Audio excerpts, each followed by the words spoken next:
Well, Clay, congrats on the performance out right here in front. How good did it feel to perform out there and get the win? Man, thank you. It felt good to get back on the horse and get back in the win column. We haven't had our hand raised since 2019, man. It gets kind of old after a while, you know what I mean? So we did a few things right, but there's always room for improvement. I'm never satisfied with a victory. I'm never satisfied with my performance, and I owe it all to my team, my cornermen, my coaches.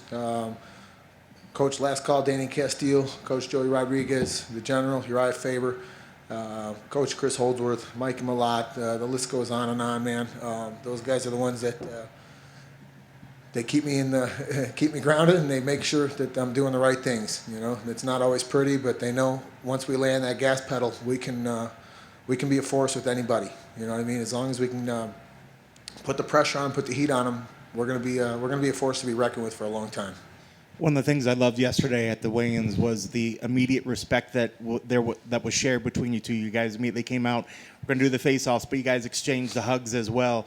You guys are two guys that have been watching each other's careers for quite some time. How much did that play?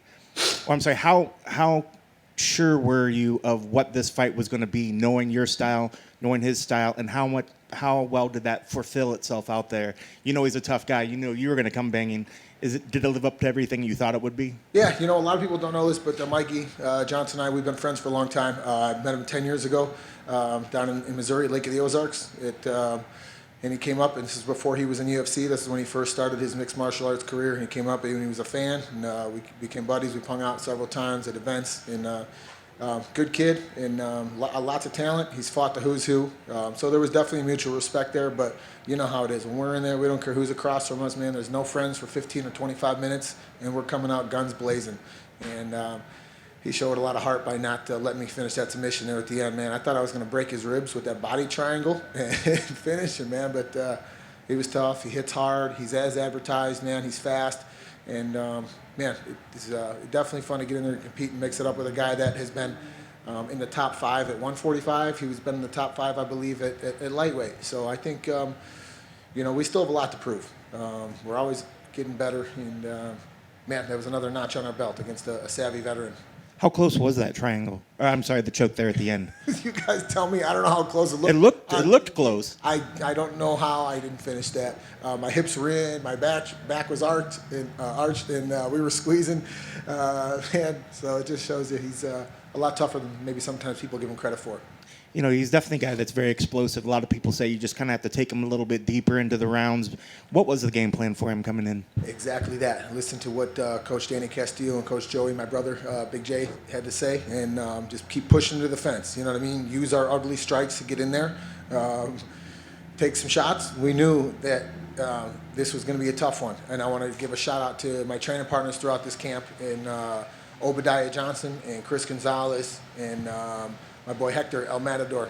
Those guys have been, man, this is definitely the toughest training camp I've had to date, maybe. Every week I would leave with lumps and bumps and bruises and bleeding after every week, you know what I mean? Because it's tough fighting these younger guys in practice every day, you know what I mean? And training with these guys that are up-and-comers, and they're very skilled.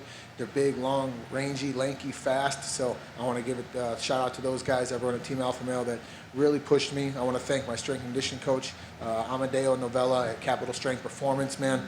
He got me back on a strength and conditioning program, and I think you guys saw it in there, where maybe I came up a little short against Bobby Green. I let off the gas pedal, and I take responsibility for that one by just not, by letting off the gas. So you will definitely see us staying on our horse in the next fight as well. I love that you're still saying that there's still more for you to learn. There's still things that you can learn. You know, I don't know. The commentary was sitting there saying, "Man, this looked like vintage Guida." You know, how does that make you feel when people still think of you as a super dangerous person, and you've been in this game for a long time, and let alone here you are saying, "Oh, I still got more to go." Well, my teammates know best, my coaches know best, my big brother Jay knows the best. I'm a slow learner. I'm a late bloomer.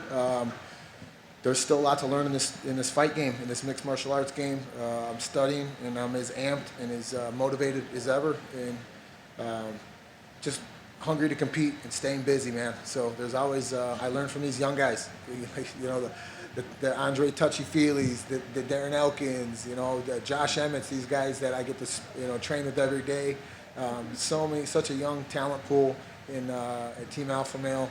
You know, Uriah Faber is just a book of knowledge, man. And he teaches me basics, and I just go out there and I try to put them into motion. And it's great to have a great stable of coaches and awesome coaching staff and guys behind us that really still believe in us, man. Because that's all we know. Wrestler's creed.